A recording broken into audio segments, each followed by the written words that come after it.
Tinguhaan gihapon sang Iloilo City Police Office o kon ICPO nga mapabilin ang peace and order sa pagahiwaton nga Dinagyang Festival 2026. Iniapisar nga wala ginaprubahan ni Mayor Raisa Treñas ang pagpatigayon sang signal jamming sa mga lugar nga patigayunan sa mga aktibidades sa highlights sa Enero 24 tubtob 25.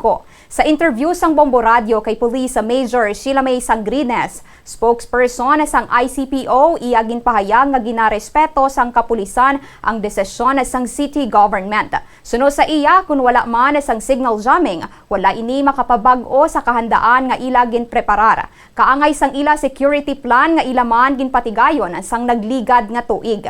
Ginatag pa ni Sangrines nga ila tinguhaan kag ikonsiderar ang mga security measures nga ipatuman. Lakip na ang pagpabaskog sang intelligence monitoring kag mas hugot nga pagbantay sa mga lugar nga madamo sang tawo. Suno kay Sangrines, 100% ang mga kapulisan nga handa magserbisyo sa pumuluyo kag mga bisita nga magaupod sa selebrasyon sang Dinagyang agod masiguro ang kaluwasan sang tanan nga Ilonggo.